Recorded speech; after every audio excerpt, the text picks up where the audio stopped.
Bonjour, bonsoir, selon l'ère à laquelle vous nous suivez, c'est la parole de Dieu qui demeure et toute chose a été faite par elle et rien de ce qui a été fait n'a été fait sans elle. Merci, bien-aimés dans le Seigneur, et bienvenue dans cette tranche, le temps de l'éternel, le moment pour nous de partager la parole de Dieu.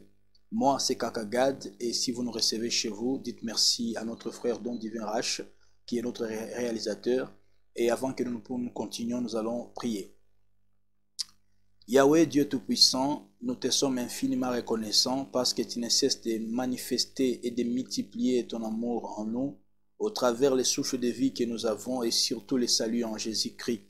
Merci pour cet instant, nous voulons t'écouter. Laisse que cette parole soit comme une pluie sur la terre qui est semblable à nos cœurs, afin qu'elle ne rentre pas sans avoir des effets. Laisse que cette parole nous édifie, que nous écoutions, que nous comprenions et que nous mettions en pratique ce que nous avons écouté pour vivre les centiples ici-bas et les royaumes des cieux au dernier jour, selon ta volonté, au nom de Jésus-Christ. Amen. Bien-aimés dans le Seigneur, encore une fois, merci de suivre cette tranche, le temps de l'éternel. Nous continuons toujours avec le même thème. Si vous venez à peine de voir ces images pour la toute première fois, donc nous vous prions de les suivre, de les suivre jusqu'à la fin et avec ces soucis de vouloir sauver des âmes, veuillez partager massivement et pourquoi ne pas aussi souscrire ou encore s'abonner à notre chaîne YouTube Adonai's Worshipers Band. Et nous continuons toujours avec les thèmes que nous avions autrefois, tiré de Jean chapitre 8, verset 31. La réalité n'est pas toujours la vérité. Avant que nous puissions essayer de rappeler ce que nous avons vu la fois passée, nous allons prendre le temps de lire les textes qui vont nous conduire aujourd'hui. Nous sommes dans Matthieu chapitre 16. Nous allons lire le verset 6 d'abord. Et puis nous prendrons le verset 12. L'évangile de Matthieu, chapitre 16, verset 6 d'abord, et puis nous prendrons le verset 12. Je vais lire au nom de Jésus-Christ. La Bible dit ceci. Jésus leur dit, gardez-vous avec soin du levain des pharisiens et des sadducéens. Le verset 12. Alors, ils comprirent que ce n'était pas du levain du pain qu'il avait dit de se garder, mais de l'enseignement des pharisiens et des sadducéens. Amen. Alléluia. Et nous vous disons sincèrement merci, vous toutes qui nous suivez, et vous tous, que vous soyez à Pékin, que vous soyez à Paris. Merci à tous ceux qui nous cessent d'encourager cette tranche depuis les États-Unis. Vous qui êtes en aire de Congo et partout ailleurs, nous vous disons sincèrement merci et nous continuons avec ce thème. La réalité n'est pas toujours la vérité. Et nous avons dit la fois passée que nous étions en train de parler de cette différence qui existe entre la religion et l'Église de Jésus-Christ. Nous avons donné les fondements de l'Église de Jésus-Christ et plus loin, nous avons essayé d'expliciter les thèmes. La réalité n'est pas toujours la vérité. Et nous sommes arrivés au point de vous dire qu'il est important que vous vous basiez de la parole de Dieu, que vous vous basiez de ce que dit Dieu sur ta vie et non simplement par ce qui est apparent, par ce que les gens disent.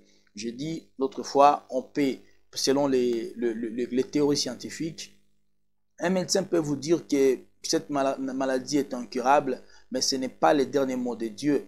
Quelqu'un peut vous dire que comme vous avez déjà 45 ans ou 35 ans, ma soeur, vous aurez du mal à trouver un mari. Je vous ai dit, tout ça, ce sont des paroles des humains.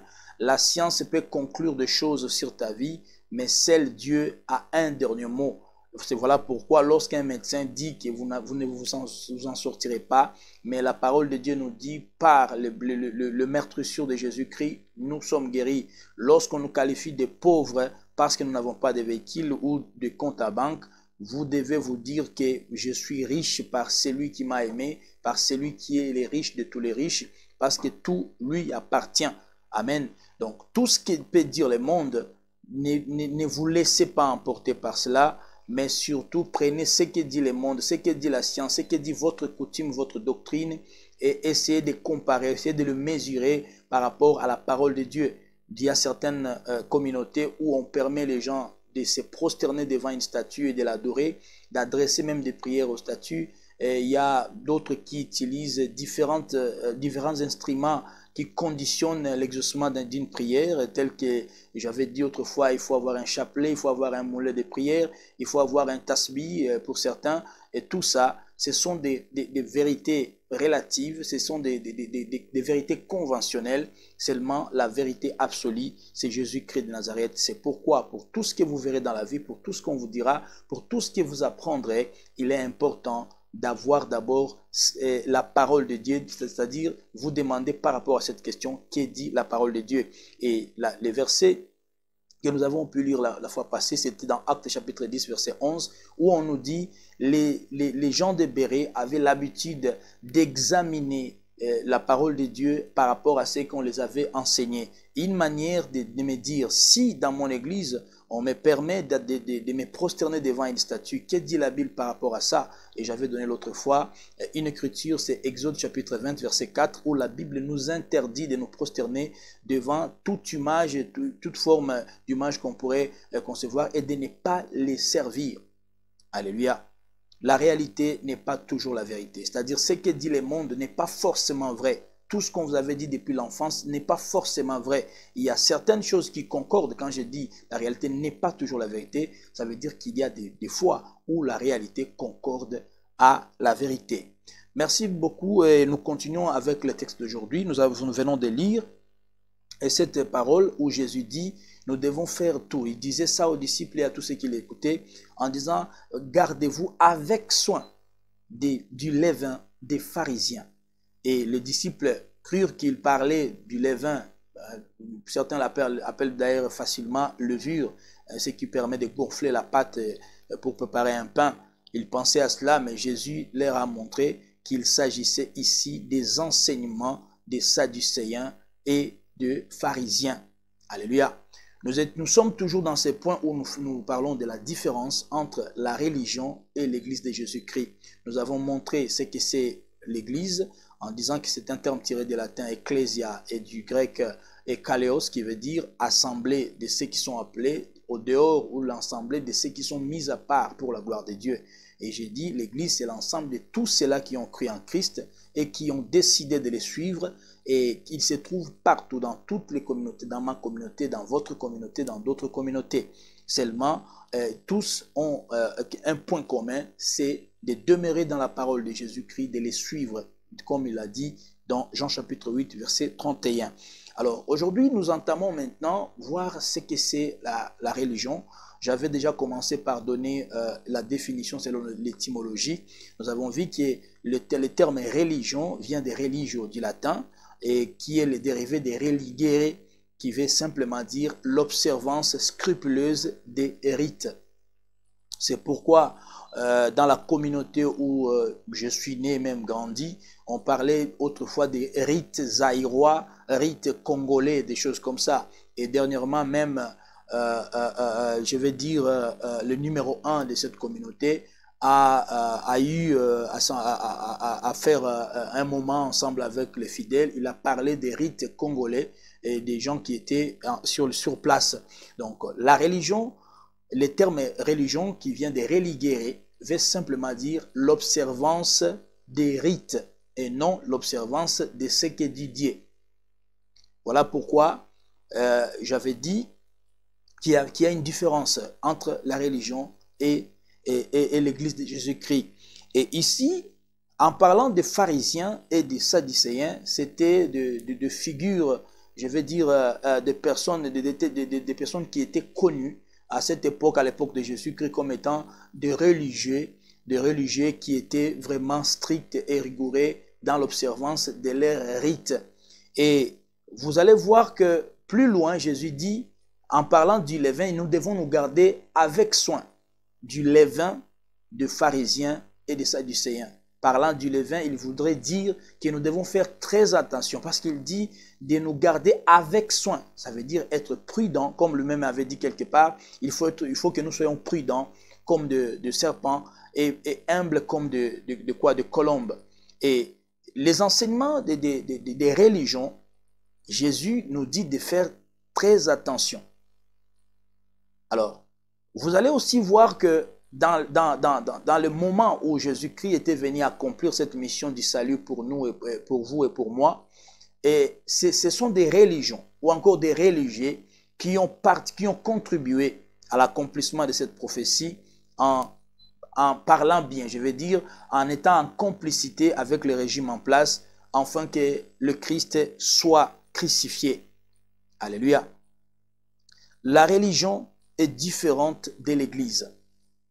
C'est pourquoi vous allez trouver, pour ceux qui ont l'habitude de lire, un auteur qui s'appelle Karl Marx a bien dit « La religion est l'opium du peuple ». La religion est l'opium du peuple. Mais il n'a pas parlé de l'Église. Ici, je glorifie Dieu pour cela parce que ce qu'il a dit n'était pas venu de lui. C'est quelque chose que Jésus l'avait dit il y a plusieurs années avant lui. Parce que si vous comparez l'année à laquelle il a dit ces choses, lui était en train de dire, parler de la religion, lui qui défendait souvent le prolétariat, pour ceux qui ont pu étudier la sociologie ou encore les sciences économiques. Il défendait, je vais dire, le pauvre par rapport aux riches. Le régime, là, le capitalisme qui maintenait otage tout cela, qui n'avaient pas le même rang social qu'eux. Il parlait donc des rangs sociaux et il a trouvé, il a compris, lui qui n'était même pas, je crois, un pasteur, je ne sais pas, un prophète ou comment, c'était un scientifique, mais par son observation, il a compris que la religion jouait un rôle qui n'était pas du tout pour le salut du peuple. Alléluia. Alors, Jésus a compris que la religion, le pharisien, les sadducéens, avaient des enseignements qui prédisposaient les gens à la perdition. Et aujourd'hui, nous tous, je veux dire vous et moi, nous nous trouvons dans le monde. Nous sommes dans le monde.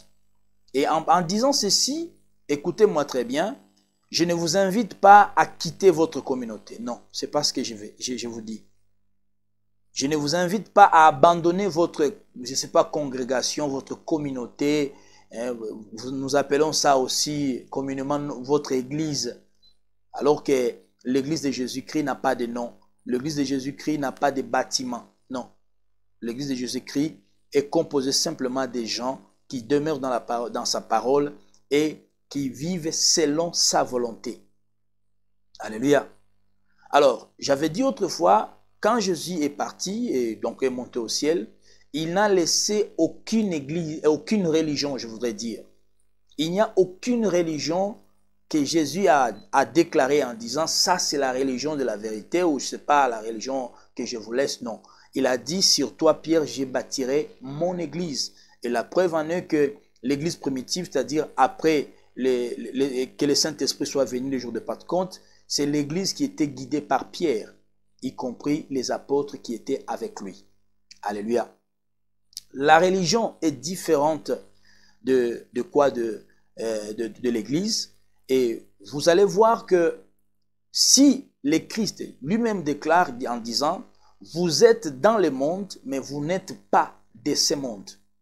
Ça veut dire nous pouvons nous retrouver dans différentes religions et ici en parlant des religions, je vais simplement dire toutes les organisations religieuses.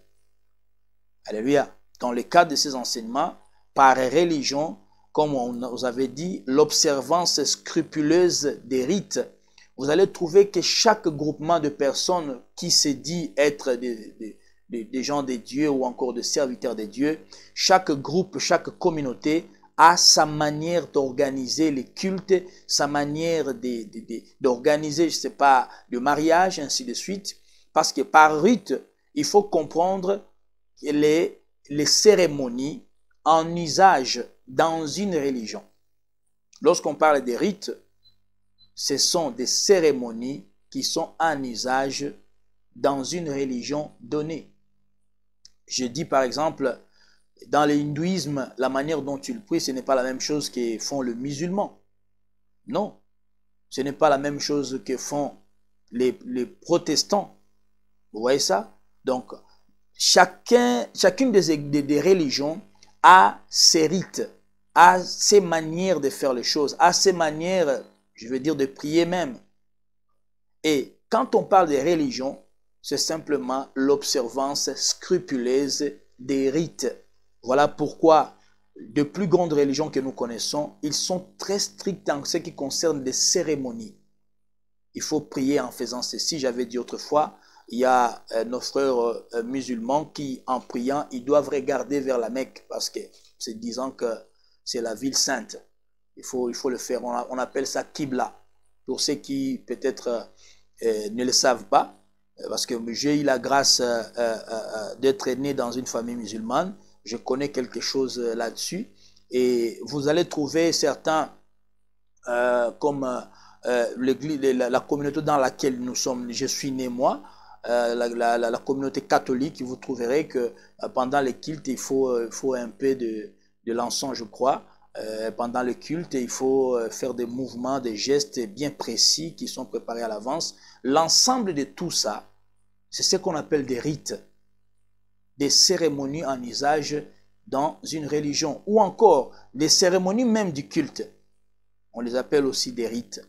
Alors, vous voyez clairement que lorsqu'on parle de l'Église de Jésus-Christ, qui est un ensemble de tous ceux-là qui ont cru en lui et qui le suivent, qui vivent selon sa volonté, par contre, la religion, c'est simplement un groupe de gens qui se décident d'observer scrupuleusement un ensemble de rites. Donc, comprenez que la religion est différente de l'Église. Nous allons poursuivre très prochainement. Merci de nous avoir suivis. C'était le temps de l'Éternel. Nous avons aujourd'hui commencé, après avoir fini avec l'Église de Jésus-Christ, parler du fondement de l'Église de Jésus-Christ, avoir certains détails là-dessus. Et aujourd'hui, nous entamons avec la religion. Et pour toutes vos questions, envoyez-nous cela inbox. Et nous continuons à demander à toutes les femmes qui sont tombées enceintes pendant le confinement de ne pas avorter. Et nous ne cessons de vous demander de prier pour tous ceux-là qui souffrent en ce moment. Il y en a qui sont très malades, il y en a qui sont persécutés, il y en a qui sont veuves, orphelins, il y en a qui ont du mal à trouver de quoi manger. Et le Seigneur ne manquera pas à vous bénir. Nous vous disons merci, que Dieu vous bénisse abondamment. Merci de partager cette vidéo et à nous revoir très prochainement. Ciao.